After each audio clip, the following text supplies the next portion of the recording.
Luther Burden III, Missouri wide receiver, 6 foot tall, 206 pounds, 8.5-inch hands. He's 21 years old. He'll be 22 in December. He ran a 4.41 in the 40 at the combine and a 1.54 10-yard split. He didn't run any there or run in the other drills or jump or any of that good stuff. But last year at Missouri, in 12 games, he had 61 receptions, 676 yards receiving, 6 touchdowns, 9 rush attempts, 115 yards, and an additional 2 touchdowns. He did all that on 81 targets. He was credited with 3 drops for a 5% drop rate. So Luther Burden, he was the #1 prospect at wide receiver in his class. So he's been a big name for a long time. A player that I had on a couple teams, some Devy teams and things like that. So I've had my eye on him for several years. And watching the highlights for Luther Burden was always like a joy, because Missouri is not the best, most exciting team to watch, but watching him made it fun. Like watching his highlights, because at his size, 6 foot tall and over 200 pounds, he's got some really good movement skills and he can make some really fun, exciting plays. So I knew that this was a lesser class and I was really excited to dig into his tape. And so I'm watching the tape and I'm watching the tape and I'm watching the tape and I'm like, I don't hate it. I don't love it. There's a lot of screens. Yep. A lot of screens. A lot of manufactured touches, a lot of screens. Which I don't love. That's can we say, when you say a lot, 75% of his catches were within the 10 yards. Yep. His A dot was 9.1. It's like, dude, straight from China, manufactured. So there's definitely some good things on tape.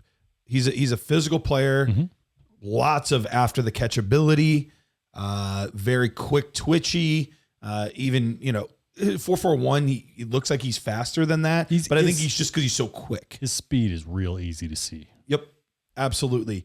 When he's running. But watching his tape, there was something that kept nagging at me. Mm-hmm. And I was like, what is it? Like, his tape reminds me of someone. Yeah. And I can't quite put my finger on it. And then it hit me and I called Jared and I was like, dude, I can't figure out if this guy is like, potentially the next Debo. But the part that terrifies me is the tape that it looks the most similar to is the Jaylen Reagor tape I watched. Listen, I'm not going to BS you here at all. I had the same exact conversation with Rich yesterday. He called me and said the exact same name. He's like, this wide receiver class sucks that we're going to talk about tomorrow. And I'm like, yeah, man, that's not very high. It's and ridiculous. I was like, well, you got Travis Hunter. He's an alpha. He's a unicorn guy. And I was like, well, you got Luther. And before I even said Luther, he's like, dude, he's Jaylen Reagor. Oh, that scares the crap out of me. So it's crazy that you called. What blows my mind is that you called Jared and called him Jaylen Reagor, and I called Matt and he called him Jaylen Reagor. What, like, the odds of that are kind of scary. And well, it's because the tape don't lie, man. I know. Listen, that's what scares me the most about him. Is you both call him Jaylen Reagor, completely separate. That's and like if you're gonna cut, like that's crazy. And within a short time span too. He runs a 4.41 and looks like it when he has the ball in his hand. When he doesn't, I don't think I've ever seen him run a route at full speed. Not even a route. It's not until he gets the ball in his hands that's when he turns it on. And that scares the shiitake out of me. Yeah. As far as if you're an NFL coach, that is not going to fly, man. No, it's just not going to fly. Where did Jaylen Reagor get drafted? In the first round. That's right. Just want to remind people about that. Yeah. And even a lot of the like turns a play into a punt return kind of stuff. Like it's the same thing that Luther Burden does, which is not a bad thing. Like he's got a good skill set, but like there's a lot of times where it's like you tried to do too much here and actually got yourself a negative play. Like, well, I think if he would harness his fantastic speed and movement skills into running refined routes, he'd find himself open downfield a little bit. And that's the tricky part is like, I had no idea what score to give him for route running. I gave him a 6.5. You're generous. I gave him a 5.5 because I didn't see him run any routes. How am I going to give him a 6.5? That's the hard part is like, I don't know. Like the movement skills tell me that he can do it, but like, I don't see a lot of it outside of like a couple times. What did you give Travis Hunter for route running? You told me it was a 5.5. How are you going to give him a 6.5? You better lower that because that's ridiculous, man. You better lower that right now. You do it. Dude, I like, that's the thing. Like, if you want to draft Luther Burden in the first round, I get it, because there's a decent chance he's a first rounder, if not early second round. Like, He could be Stephon Diggs. he could be. He could just be a Debo. I mean, Debo was a guy that has been problematic with his attitude at times in San Francisco. That was recently. More recent, than in college. But still, Diggs had a problem in college at Maryland. Like it's why he slipped in a draft. It's because his attitude. Same thing. He would pout on the sidelines. Luther Burden, the same thing. Like he actively would have a bad attitude on the sidelines, and he would show that, which is tough. Listen, I don't have to see him on the sidelines. I see him on the field having a bad attitude. And if you can see him on the field having a bad attitude, I could only imagine. Why did he not transfer? That's what I don't understand. Only imagine what he looked like on the sidelines. It's got to be 10 times worse. I knew the moment I was watching Luther Burden's tape that Matt was not going to like him whatsoever, because I'm lowering his route running. This is the exact kind of player that Matt always hates. These guys, I remember it was a big thing with you. Like, you had a problem with Jamar Chase. Like, your biggest beef with Jamar Chase was ever his skill set. It was like part of his attitude on the field, you know? And obviously that's completely different. Fine, He's elite, but like Burden's, like, he does, like you said, taking plays off, half-asses it, you know? Like, he doesn't give any effort actually blocking. He never engages in real blocks. He just kind of gets there and then pulls up. Like, I've seen him do that several times. Like, you can't. I saw him try and block a couple times. Like, real good effort, Rich. I literally saw him go up to a guy and go like this. The first and game put his hands up. The first game I watched, he was fine, and the rest of them weren't. But that's what's weird about, because I wrote it down. I was like, it's weird, because like the very first game I watched I was like, he was blocking. Like, a lot of like, it was like whatever game it was where like the very first play, he got it like a run around, an end around, got it, and then ran it for a touchdown. Like, it was the first play of the game. Like, that was the game. Like, he blocked early. Because he was engaged in the first play of the game. I encourage people, whomever out there is a Nerd Herd subscriber, go into the film room, take a look at this guy, and look at him when he doesn't have the ball. That's why you need all 22. And not even just not having the ball, like even on passing plays at times. No, where like he knows he's not the first read. Right. Yeah. I'm telling you, I have not seen him run a route at 100% of his speed at all. I don't know about that yet. At all. I saw some. When? Well, wait, when he's knocking the ball, you said, right? Ever. Ever. Okay. He's saying ever, period. Ever. There was a couple of nice plays downfield that he made. Okay. All right. Barely ever, though. Okay. Do you see him run a route at 100% Less than speed? 80% of the time. I agree with that. It's just because his speed is evident. It's very easy to see. And that's what bugs me. You know what I mean? It's like, because I know he's great. Yeah. I know he could be great, but he's doing all this crap it's shooting yourself in the foot, man. You don't understand? Like, if you can't at the college level put in the work to maximize whatever potential you have at the college level, you don't have what it takes to be a professional. I'm shocked he did not transfer. Like, and I get it. He had a better sophomore campaign than this year, but like 1,200 yards in 2023. Like, he was ascending. He was an ascending guy. I was like, yep, it looks like he's the 5-star guy we thought he was. Like, all that. Like, and he stayed at Missouri. Like, why did he not? There were plenty of schools that I'm sure would have loved him. Like, why did he stay there if he was so disinterested in this offense? He got paid. Maybe the NIL money was just so good. See, what's weird is, for Jaylen Reagor, for that comp, like, I never liked Reagor. I actually ended up getting one share of Jaylen Reagor. And I remember, like, I'll tell him that if I say, like, I always playing Ray Garvin. He was big on him. Because Ray Garvin. He sold me on him too. And I was like, I'm in. He was his number one supporter. I mean, he was all over, like, Jaylen. And I was like, I just don't really see it. I remember being on the podcast, like, I don't really see it. Then I got the first round draft pedigree. And I was like, I remember I took one share of it. I took him over Justin Jefferson. Because it was the one time I took him over Justin Jefferson. What a massive mistake. I didn't see it. Now, with Burden, though, I do see the upside. Like, I do see the acceleration. I do see that 100%. Speed. I love the way when he does go, like the way he's able to stack defenders and get like on top of the ball and track the deep ball. It's because he's super fast and super quick. I like his hands, man. They're very sudden. Really I like the way he's able to adjust his body control is elite. His yards after the catch is his superpower, right? Like Absolutely. he's absolutely dynamic. He's elusive. I mean, his angles are fantastic. Like He can outrun guys. He can make guys miss. Yes. He can do anything and everything with the ball in his hands. And you're right. He sees angles really well. Yes, he is a playmaker. So I really like his upside.